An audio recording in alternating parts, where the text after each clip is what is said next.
Le premier livre de Samuel, chapitre 30. Lorsque David arriva le 3e jour à Tsiklag avec ses gens, les Amalécites avaient fait une invasion dans le Midi et à Tsiklag. Ils avaient détruit et brûlé Tsiklag après avoir fait prisonniers les femmes et tous ceux qui s'y trouvaient, petits et grands. Ils n'avaient tué personne, mais ils avaient tout emmené et s'étaient remis en route. David et ses gens arrivèrent à la ville, et voici, elle était brûlée. Et leurs femmes, leurs fils et leurs filles étaient emmenés captifs.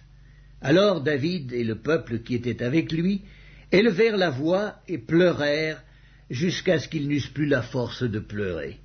Les 2 femmes de David avaient été emmenées, Akinoam de Jizréel et Abigaïl de Carmel, femme de Nabal. David fut dans une grande angoisse, car le peuple parlait de le lapider, parce que tous avaient de l'amertume dans l'âme, chacun à cause de ses fils et de ses filles. Mais David reprit courage en s'appuyant sur l'Éternel son Dieu. Il dit au sacrificateur Abiatar, fils d'Achimélec, « Apporte-moi donc l'éphod. » Abiatar apporta l'éphod à David, et David consulta l'Éternel en disant, « Poursuivrai-je cette troupe? L'atteindrai-je » L'Éternel lui répondit, « Poursuis, car tu atteindras et tu délivreras. » Et David se mit en marche, lui et les 600 hommes qui étaient avec lui. Ils arrivèrent au torrent de Bésor, où s'arrêtèrent ceux qui restaient en arrière. David continua la poursuite avec 400 hommes. 200 hommes s'arrêtèrent, trop fatigués pour passer le torrent de Bésor. Ils trouvèrent dans les champs un homme égyptien qu'ils conduisirent auprès de David. Ils lui firent manger du pain et boire de l'eau, et ils lui donnèrent un morceau d'une masse de figues sèches et 2 masses de raisins secs. Après qu'il eut mangé, les forces lui revinrent, car il n'avait point pris de nourriture et point bu d'eau depuis 3 jours et 3 nuits. David lui dit, « À qui es-tu et d'où es-tu » Il répondit, « Je suis un garçon égyptien au service d'un homme amalécite, et voilà 3 jours que mon maître m'a abandonné parce que j'étais malade. Nous avons fait une invasion dans le midi des Kérétiens, sur le territoire de Juda et au midi de Caleb, et nous avons brûlé Tsiklag. » David lui dit, « Veux-tu me faire descendre vers cette troupe ?» Et il répondit, « Jure-moi par le nom de Dieu que tu ne me tueras pas et que tu ne me livreras pas à mon maître, et je te ferai descendre vers cette troupe. » Il lui servit ainsi de guide. Et voici, les Amalécites étaient répandus sur toute la contrée, mangeant, buvant et dansant, à cause du grand butin qu'ils avaient enlevé du pays des Philistins et du pays de Juda.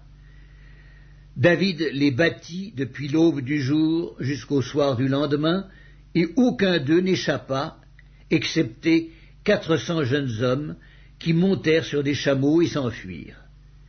David sauva tout ce que les Amalécites avaient pris, et il délivra aussi ces 2 femmes. Il ne leur manqua personne, ni petit, ni grand, ni fils, ni fille, ni aucune chose du butin, ni rien de ce qu'on leur avait enlevé. David ramena tout. Et David prit tout le menu et le gros bétail, et ceux qui conduisaient ce troupeau et marchaient à sa tête disaient, « C'est ici le butin de David. » David arriva auprès des 200 hommes qui avaient été trop fatigués pour le suivre et qu'on avait laissés au torrent de Bésor. Ils s'avancèrent à la rencontre de David et du peuple qui était avec lui. David s'approcha d'eux et leur demanda comment ils se trouvaient.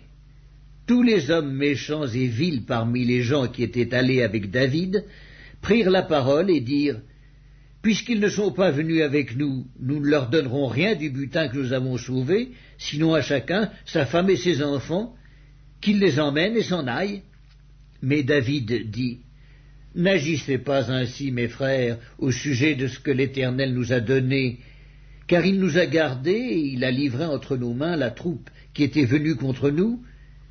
Et qui vous écouterait dans cette affaire? La part doit être la même pour celui qui est descendu sur le champ de bataille et pour celui qui est resté près des bagages. Ensemble, ils partageront. » Et il en fut ainsi dès ce jour et dans la suite, Et l'on a fait de cela, jusqu'à ce jour, une loi et une coutume en Israël. De retour à Tsiklag, David envoya une partie du butin aux anciens de Juda, à ses amis, en leur adressant ces paroles. « Voici pour vous un présent sur le butin des ennemis de l'Éternel. » Il fit ainsi des envois à ceux de Béthel, à ceux de Ramoth du Midi, à ceux de Jatir, à ceux d'Aroër, à ceux de Siphmoth, à ceux d'Esctémoa, à ceux de Rakal, à ceux des villes des Gérachméites, à ceux des villes des Kéniens, à ceux de Horma, à ceux de Cor-Achan, à ceux d'Atak, à ceux d'Hébron, et dans tous les lieux que David et ses gens avaient parcourus. Le premier livre de Samuel, chapitre 31. Les Philistins livrèrent bataille à Israël, et les hommes d'Israël prirent la fuite devant les Philistins, et tombèrent morts sur la montagne de Gilboa. Les Philistins poursuivirent Saül et ses fils, et tuèrent Jonathan, Abinadab et Malchishua, fils de Saül. L'effort du combat porta sur Saül, les archers l'atteignirent et le blessèrent grièvement.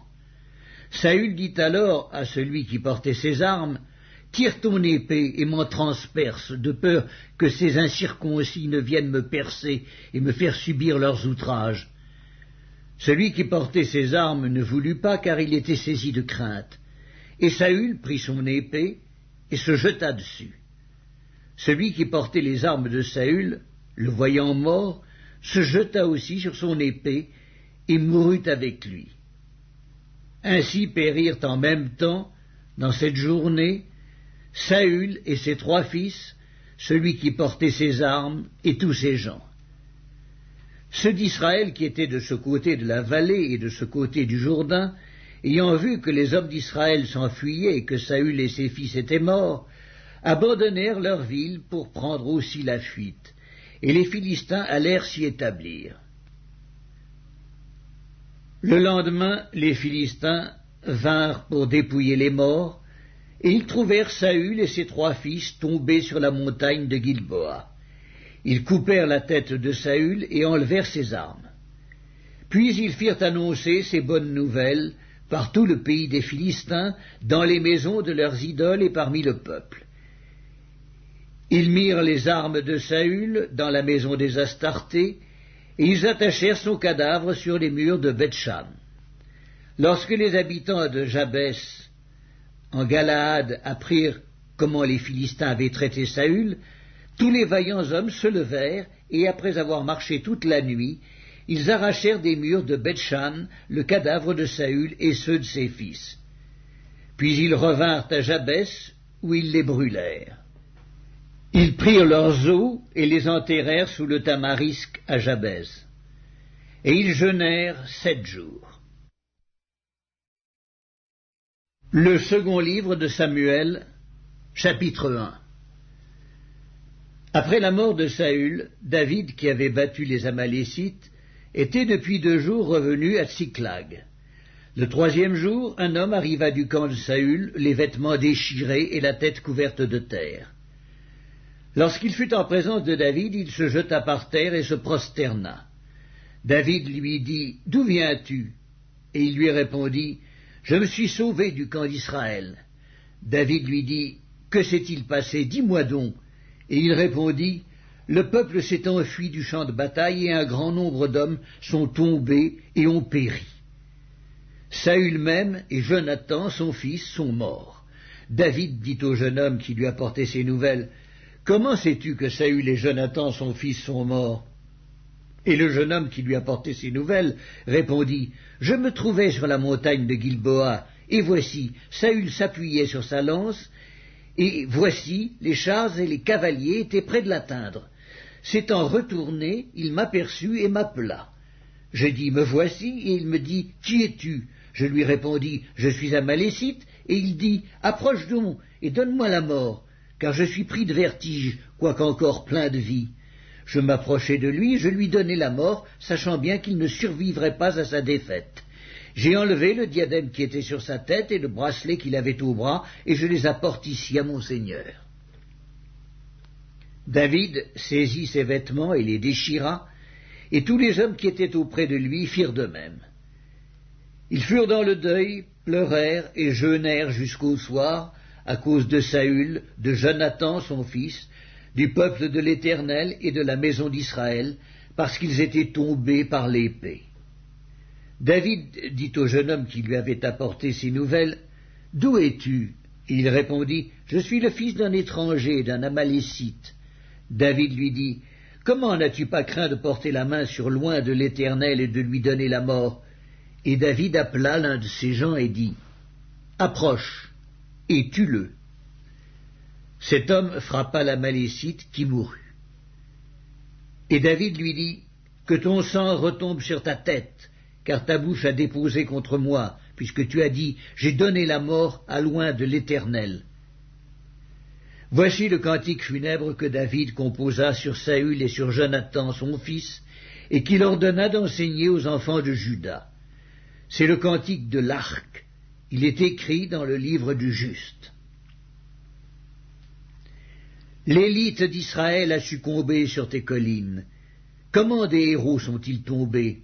Ne l'annoncez point dans Gath, n'en publiez pas la nouvelle dans les rues d'Ascalon, de peur que les filles des Philistins ne se réjouissent, de peur que les filles des incirconcis ne triomphent. Montagne de Gilboa, qu'il n'y ait sur vous ni rosée, ni pluie, ni champ qui donnent des prémices pour les offrandes, car là ont été jetés les boucliers des héros, le bouclier de Saül. L'huile a cessé de les joindre. Devant le sang des blessés, devant la graisse des plus vaillants, l'arc de Jonathan n'a jamais reculé, et l'épée de Saül ne retournait point à vide. Saül et Jonathan, aimables et chéris pendant leur vie, n'ont point été séparés dans leur mort. Ils étaient plus légers que les aigles, ils étaient plus forts que les lions. Filles d'Israël, pleurez sur Saül, qui vous revêtait magnifiquement de cramoisis, qui mettait des ornements d'or sur vos habits. Comment des héros sont-ils tombés au milieu du combat? Comment Jonathan a-t-il succombé sur tes collines? Je suis dans la douleur à cause de toi, Jonathan, mon frère. Tu faisais tout mon plaisir, ton amour pour moi était admirable, au-dessus de l'amour des femmes. Comment des héros sont-ils tombés? Comment leurs armes se sont-elles perdues?